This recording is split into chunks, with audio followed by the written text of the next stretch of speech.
In a small village, two boys lived as the best of friends. One was 6 years old, and the other was 10. They played together, ate together, but most importantly, they did everything as a team.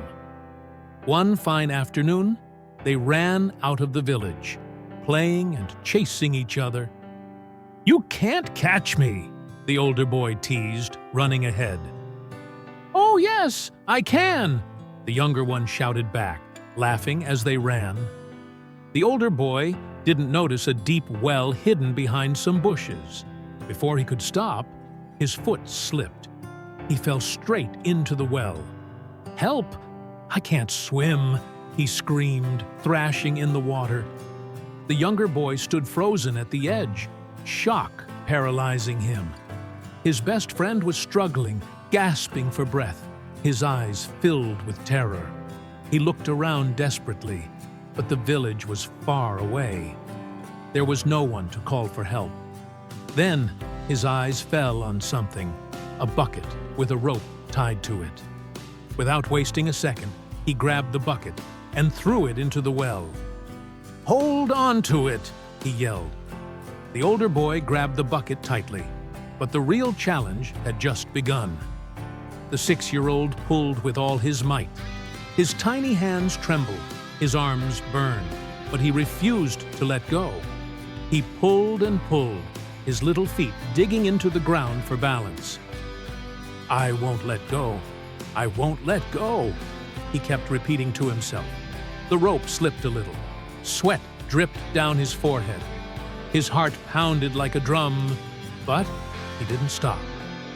With one final pull, he dragged his friend out of the well. Both boys collapsed on the ground, panting.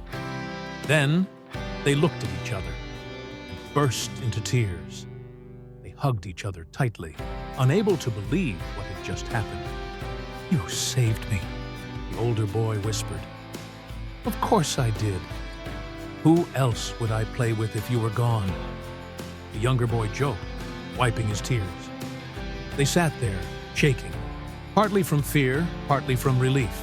But suddenly, a new thought hit them. "Oh no," the older boy said. "What if our parents find out? We're going to get the scolding of our lives." They hesitated, but in the end, they knew. They had to tell the truth. When they reached the village, they ran straight to their families, excitedly explaining everything that had happened. But instead of being proud, the villagers burst into laughter. An old man said, "A 6-year-old pulled a 10-year-old out of a well? Impossible!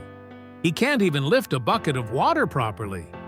You two must be making up stories again." The boys were heartbroken. No one believed them, except for one man. An old man, known as Uncle Frederick, stepped forward. He was the wisest and most respected elder in the village. He listened carefully, then smiled. "The question is not how he did it," Uncle Frederick said. "The real question is why he could do it." Everyone fell silent. He continued. "There was no one around to tell him that he couldn't do it. No one was there to say, 'You're too small, you're too weak.' Not even himself." The villagers realized the truth. The boy had no idea he wasn't supposed to be strong enough, so he simply became strong enough. This story holds many important lessons for us. The only limits we have are the ones we believe in. If no one tells you that you can't do something, you will find a way to do it. Doubt is what makes us weak. Belief is what makes us strong. So believe in yourself, because when no one tells you that you can't, you will discover that you can.